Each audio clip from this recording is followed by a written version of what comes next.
बड़ा कोई भाषण नहीं करूंगा। ये सच है, मेरी भी इच्छा है कि मैं जिंदा रहूं। जिंदा रहने की इच्छा इसलिए नहीं है कि मुझे बहुत बड़ी कुर्सी पे बैठना है, आपकी दी हुई प्लास्टिक की कुर्सी, और अगर आप जमीन पे बिठाते वो भी मेरे लिए महलों की कुर्सी, हीरो के ताज से बढ़ के है। लेकिन सवाल ये है, आज तो मैं महसूस कर रहा हूं बात मेरी जान की नहीं है। मैं चला जाता, मेरी मां एक दिन रोती, मेरे भाई और एक दिन रोते,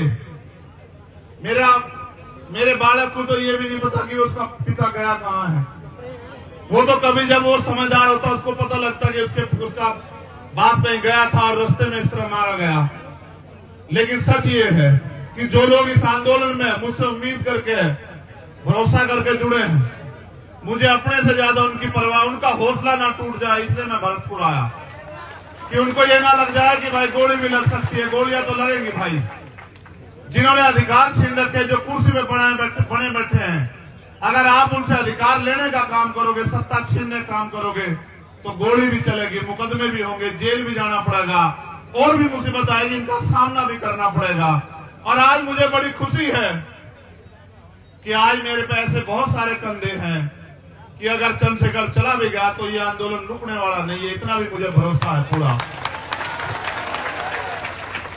मुझे देखो, आप लोग खतरे से वाकिफ हो, मैं आपको घटना भी बता देता हूं, फिर मैं आपसे काम की बात करूंगा।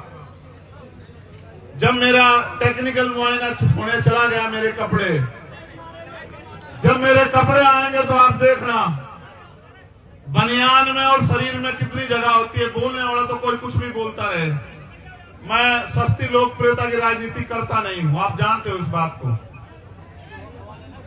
जब मेरे कपड़े आएंगे आप देखना, या पुलिस का बयान आएगा आप सुन लेना, वहां की पुलिस भी हमारी नहीं, वहां की सरकार भी हमारी नहीं। मैं अपने साथियों को भी बता दूं कि जितनी जगह बनियान में और शरीर में होती है उसमें वो 3 छेद है, 3 गोली गई है वहां को, मगर एक लगी, वो भी इसलिए लगी क्योंकि उनकी इच्छा में मजबूत थी, लेकिन वो बची इसलिए क्योंकि आपका प्यार ज्यादा ताकतवर था। पहली गोली जब शीशे पर लगी, वो शीशा मजबूत था, वो क्योंकि राउंड कब मिले, वो आसानी से आके ऐसा लगा जैसे पत्थर लग गया हो सिर में। मैंने अपने साथियों से कहा कि भाई शायद किसी ने पटाखा छुटाया, किसका टायर पट गया। मैंने कहा पत्थर आके लगी दिखे। लेकिन जब दूसरी गोली लगी तब मुझे एहसास हुआ, तब मैंने मनीष से कहा भाई, मैंने कहा घिर गए हैं, गोली चल रही है। मैंने कहा गोली चल रही है, गोली लगी है।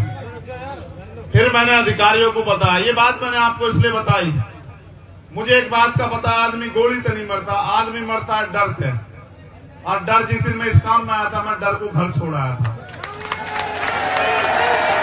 अगर डर में रहूंगा तो लोहे के बक्सों में रहूंगा, लोहे के बक्सों में रहूंगा, थारे किसी काम नहीं आ सकता हूं।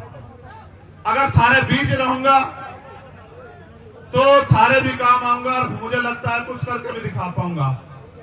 तो मुझे, जैसे मेरी जान को खतरा है, पूरे भारत में भीम आर्मी आजाद समाज पार्टी के माध्यम से, और हमारे बहुजन पत्रकार भी, ये भी बात कहनी पड़ेगी, हमारे पत्रकार जो बहुजन समाज के हैं भाई, या जो ईमानदार पत्रकार हैं देश में, या जो ईमानदार से लड़ाई लड़ रहे हैं, भीम आर्मी आजाद समाज पार्टी के लोग, या किसान सभा के लोग, या हमारे जाट महासभा के लोग, या अन्य कोई बहुजन संगठन जो ईमानदार से लड़ाई रहे, उन सबकी जान को खतरा है।